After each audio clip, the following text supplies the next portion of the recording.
शिव कृपा करुणा। आप विश्वास के साथ में अगर प्रदोष के दिन बेलपत्री के वृक्ष के नीचे दिया लगा रहे हो, चौखट के पास में दिया लगा रहे हो, तो मेरा बाबा नंदी को वचन दिया है, प्रदोष के दिन तू जहां ले जाकर खड़ा करेगा मैं उस पर अपनी दृष्टि दे दूंगा। और मेरे ओघड़दानी, मेरे त्रिकालदर्शी आज नंदी पर सवार होकर वहां शिलाद मुनि के सम्मुख में बैठे हैं।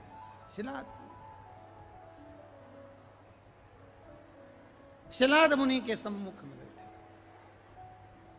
अब शिवजी ने कहा नंदीश्वर से, बाबा उघड़दानी नंदीश्वर से कह रहे हैं, मेरे भोलेनाथ नंदीश्वर से बोले कि तू आगे क्यों नहीं बढ़ता।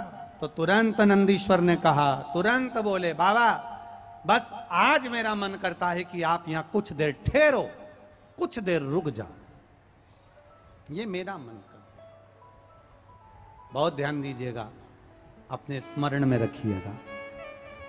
शिवजी को लोटा भर के जल चढ़ाने जाओ, शंकर भगवान को जब एक लोटा जल चढ़ाने के लिए जाओ तो अपने स्मरण में रखिएगा, थोड़ी देर, एक क्षण, एक पल, एक घड़ी नंदीश्वर के पास भले ना बैठो, खड़े हो जाओ, पर एक क्षण के लिए नंदी के पास जरूर ठहरा करो, जिससे वो हमारे मन की बात महादेव तक पहुंचा दे, शिव तक पहुंचा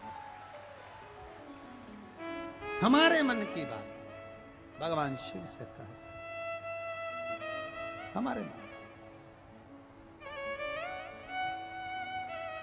जब अपने मन की बात हम देवाधिदेव महादेव से कहें तो अपने हृदय की बात, अपने चित्त की बात महादेव तक पहुंचाने के लिए मेरा देवाधिदेव, मेरा महादेव, मेरा शंभू तक अपनी बात पहुंचाने के लिए मेरे शंकर भगवान ने अपने नंदी को हमें दे रखा है। ऐसी नंदी की महत्वता है।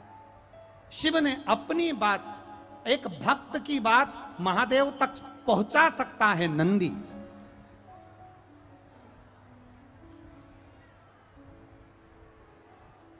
एक भक्त की बात शिव तक पहुंचाने के लिए नंदी मूल है। नंदी, आप अपने हृदय की बात नंदी से कहें, नंदी बाबा देवाधिदेव महादेव से कह ही देता है।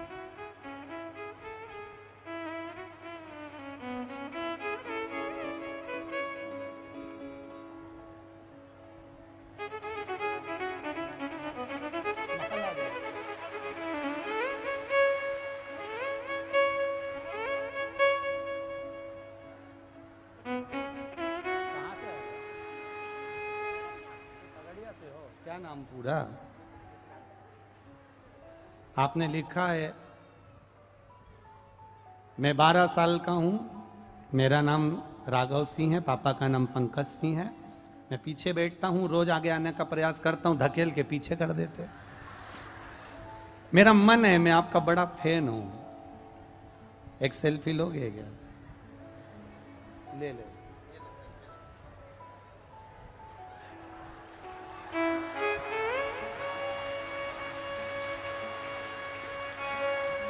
अब कट्टी मत हो ना, इसमें लिखा है आपने, क्या लिखा है?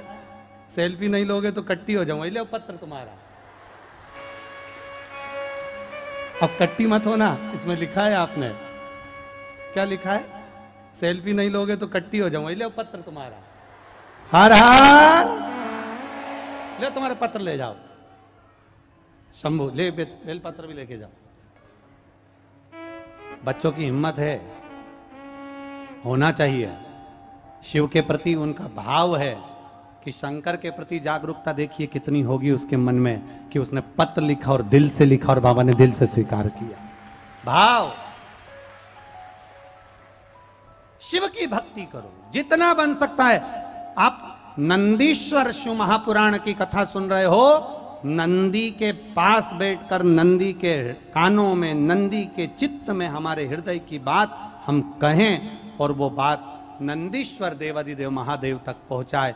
शिलाद मुनि के लिए नंदी थोड़ी देर बैठ, शिलाद मुनि के लिए चैत्री नवरात्रि का 5वां दिन रहे।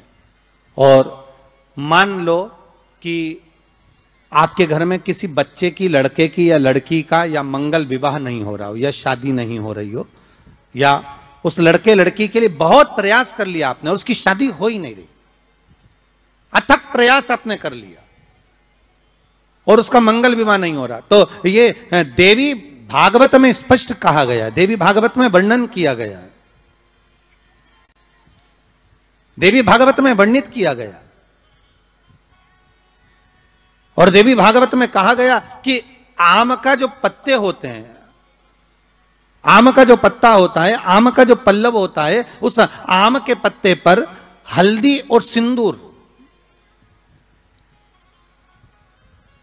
इन दोनों से स्वस्तिक का निर्माण किया जाए। देवी भागवत का संवाद है, बहुत ध्यान देना महाराज। जिन कन्याओं का विवाह ना हो पंचमी के दिन, नवरात्रे की कोई सी भी पंचमी, मतलब जो पंचमी तिथि पड़ेगी, कोई भी नवरात्रा हो, चाहे वो 4 नवरात्रे में से, चाहे वो पौष का हो, अश्विन का हो, चैत्र का हो, आषाढ़ का हो, किसी भी नवरात्रे में आप कर सकते हैं।